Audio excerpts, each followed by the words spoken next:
well. But for how long? It is our duty and our obligation to tell Mr. Marcos that maybe he is wrong. But definitely, Mr. Marcos is a human being, and I have not lost. I said so with me. He will block our arteries, and he must undergo an emergency triple bypass, otherwise he may die in 6 days to 6 months. I told him, when can I have my operation? Dito lang po sa heart center. And that's the heart center of Imelda Marcos. And so I wrote my letter to Mr. Marcos and made the confidence that if I leave, I shall return. And two, that while in America, I should not speak up against this regime. All of a sudden, on Thursday morning, May 8th, my wife visited me early in the morning, and she told me, he was returning now with Malacanang like a thunderclap. Ninoy had to be stopped at all costs. While it's true, Mr. Marcos, I said, that after my 8 years in prison, I have lost appetite for office. I am no longer seeking the presidency of this land. I'm not seeking any more any office in this country. But believe me, I said, when I tell you that while I have vowed never to enter the political arena again, I shall dedicate the last drop of my blood to the restoration of freedom and the dismantlement of your martial law.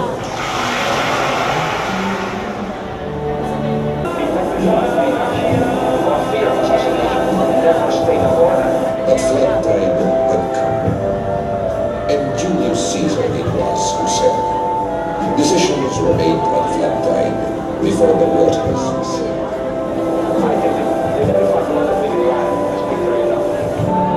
Hesitate, and all is lost.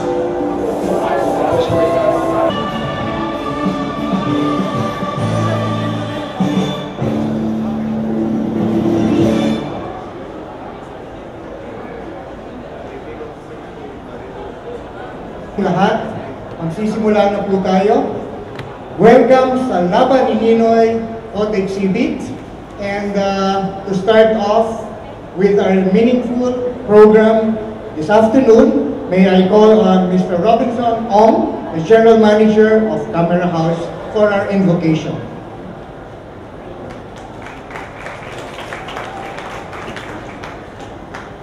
Let's all rise. Our Father in heaven, thank you for giving us this wonderful opportunity to come and gather here together to commemorate the martyrdom of our hero, the late Senator Benigno Aquino. Lord, we thank you for giving us this wonderful place that we can showcase the heroism of our late Senator. May this legacy serve as a good example for the current generations and the generations to come. We also would like to lift up our friend, photojournalist Sunny Camarillo to you. We know that, Lord, that you have blessed him with this wonderful talent, that he can preserve these pictures, and these pictures may serve as an inspiration for our younger generations. We know that most of our countrymen aged maybe 25 and below don't even know who our hero, what August 21 is celebrating for. We know, Lord, that with Mr. Camarillo around, I think this photo exhibit can still go for years. We pray, Lord, that you will be with us this afternoon as we showcase this photo exhibit to the general public, and may your presence be always with us. In Jesus' name we pray, amen. Please be seated. I'm sorry, please remain standing at tayo ay kakanta na po ng ating pambansang awit. Tatawagin po natin ang Diliman Preparatory School Choral na nandito po ngayong hapon, courtesy of our beloved former Senator, no other than our former Senator Nicky Cosete, President of the Diliman.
Maraming salamat po. Yung po ang ating Diliman Preparatory School choral na nandito po courtesy ng ating beloved former Senator Nicky Cositeng, President of the Diliman Educational Corporation.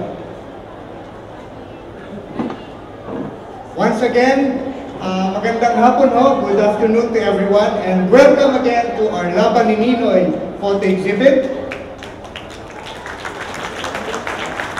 Napakasayang pagkakataon na nagkita-kita na naman po tayong lahat. Laban ni Ninoy is a photo journalist journey into the changing times. Ako po si TG Serrano, isang kasama ni Mr. Sunny Camarillo sa Camera Club of the Philippines at matagal ng kaibigan. At alam niyo po, sa Camera Club of the Philippines, yung iba po sa amin ay kumukuha ng mga litrato and win awards. Si Sunny Camarillo po ay nag-stage ng mga one-man exhibits. I think he has more than a dozen or 24 photo exhibits in his short lifetime. Palakpakan po natin si Mr. Sunny Camarillo. Siya po ay, hindi ko po siguro, wala po akong permission sabihin ito, pero si Sunny Camarillo po ay siya mismo ang gumagawa ng kanyang mga photo exhibit from the write-ups. Each and every single frame of the photo exhibit that you're seeing now are talagang pinaghirapan po ni Mr. Camarillo at lahat po yan. At by the way po, hindi lang po mga kuha ng mga nakita nyo na in the 2,000 or so past exhibits, but of course he has featured or he is featuring new photographs for everyone to enjoy and of course remember the legacy of our hero, Ninoy, Senator Ninoy. Palakpakan po natin ulit sa to formally welcome po ang ating mga guests, without much further ado, may I call on the man of the hour, our photojournalist par excellence, no other than Mr. Sunny Camarillo.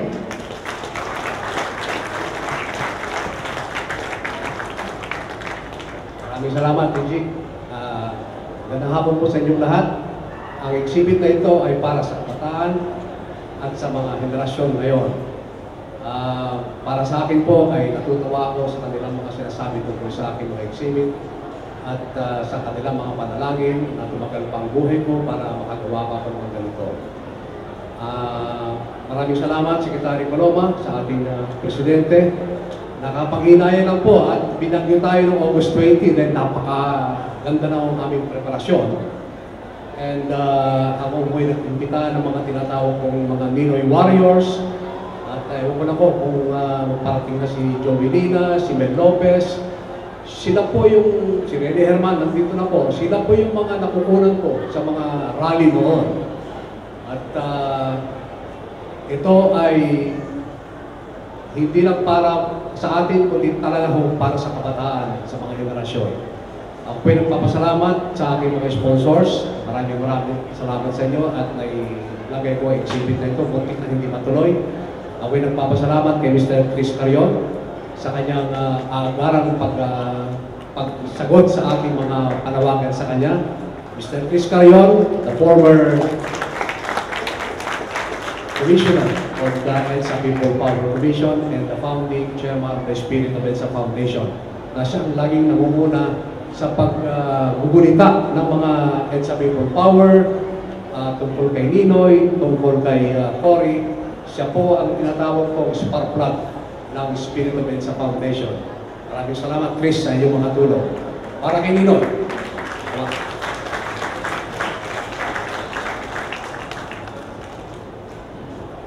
Maraming pong salamat din, Sunny, ang ating mahiyain na photojournalist.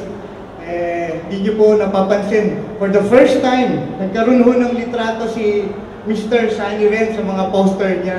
Kasi palagi nasa sidelines ho yan. This is a very auspicious and very important occasion. We have, for the first time again, in an exhibit, probably 6 senators in our midst. So allow me to repeat again. We have Senator Nicky Coseten. Palakpakan po natin.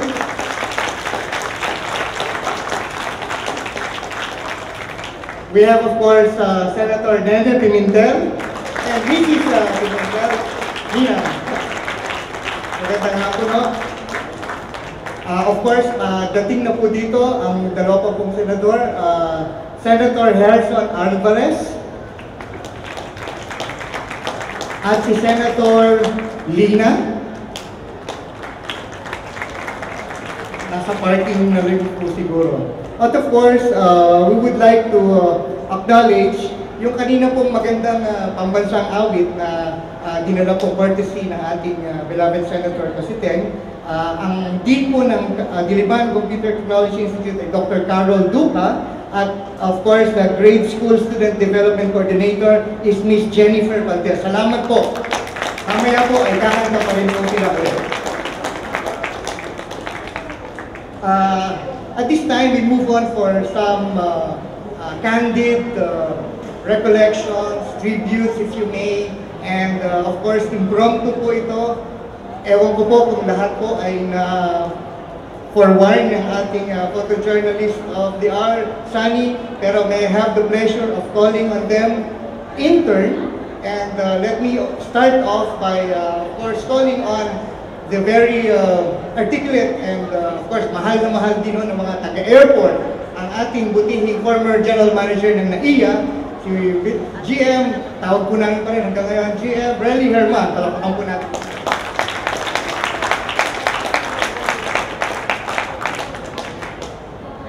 Salamat, TG. Magandang hapon po sa inyo lahat. Aking mga kasamahan dito sa Parliament of the Streets ng araw.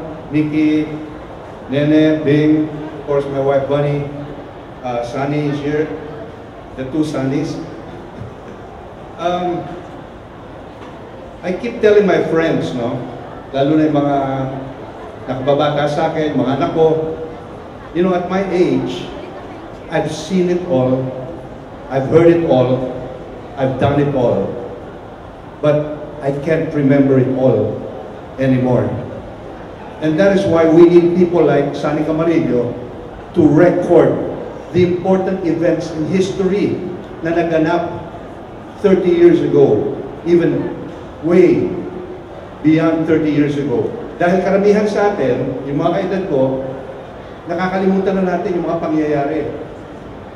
Yung mga kabataan, hindi nila alam kung ano nangyari. Let me tell you, a couple of months ago, there was this reporter from one of the major television stations. In-interview ko sa opisina. And on my wall in the office, in my room, meron akong retrato doon ng mga atom, August 21 movement. And after the interview, palabas na siya. And then she asked me, "Excuse me, Mr. Herman, ano pong ibig sabihin ng atom?" Medyo sumaman loob ko. Ito, journalist na ito, ha? Reporter ito, media ito. Hindi na alam ko ano yung atom. And Chris, where's Chris Carrillo? During the discussion of the preparations for, I think, this year's August 21 celebrations, marami mga taong, mga organizers doon, ano? And at one point, Chris mentioned the representative of Atom during that meeting. And somebody in that group asked again, ano na yung atom? masama loob yung kinatawa namin. Gusto niya nang mag-walk out. Pero sabi ko, huwag tayong mapipikon. Matanda na tayo. Itong mga kabataan, hindi na inabot yung atom niyan. Hindi na nga kilala si Marcos, hindi na kilala kung ano ginawa ni Marcos. Kaya pinatay si Ninoy dahil sa mga kagawa ni Marcos, hindi na nila alam yan or hindi nila nababatid yan. Ito ba nababasa pa sa mga history books? Marahil, sila ba'y nagbabasa pa? Hindi na. Nasa cellphone na. Nasa internet na. So, mahalaga, itong ginagawa ni Sani Camarillo bawat taon. Nick and I were moving around kanina and pareho kami.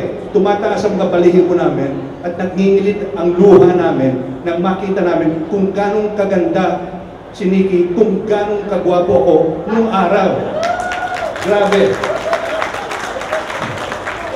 Pero hanggang ngayon, mabuti na lamang, nakikita pa rin yung kagandahan niya at ang kagwapuhan ko. So, I wish really that this sort of thing, as a matter of fact, sana kung pwede ilagay mo na sa libro ito. Okay? Para kahit papano, hindi ito mapapaltan ng mga kamerang ginagamit ngayon. Dahil mga kamera no, hanggang yun, nilalapit pa yung kamera sa mata eh. Ngayon, hindi na ginaganyan na lang. So, this is history that you've made for us and for the people of our next generation. For the people who are right here and now, sila na ang humuhubog ng ating kinabukasan. So, maraming salamat, Sani. Mabuhay ka. Ituloy ang laban ni Ninoy. Maraming salamat po. Maraming salamat po, Mr. Red Herman.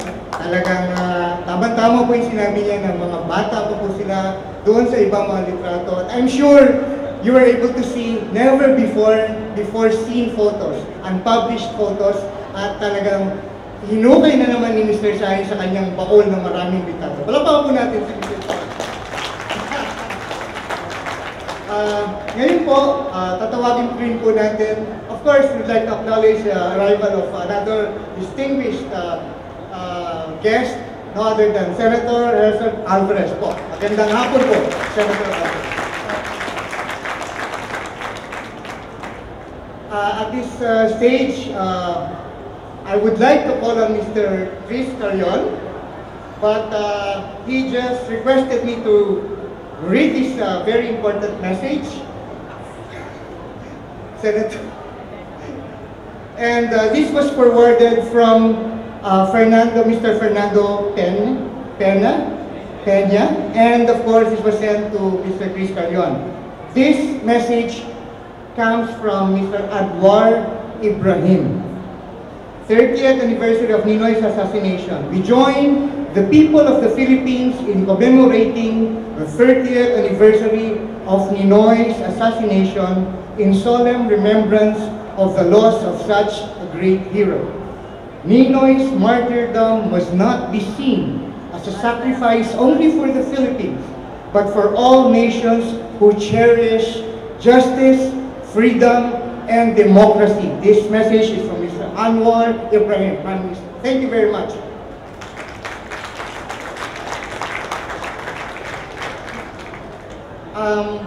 May I also have the pleasure of Mr. Sani Camarillo is assisting another distinguished guest, Dr. Of course, former member also of the Camera Cargo Philippines, who also performed the autopsy of our hero, Dr. Juanito Bilyote. Dr. Bilyote, take a bow. Thank you very much. I will be calling on another of our favorite and beloved former senators. May I have the pleasure of calling on stage the lovely former Senator Nikki Oceteng.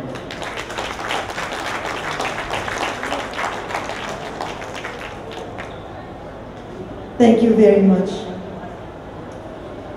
I think really Herman earlier started it all.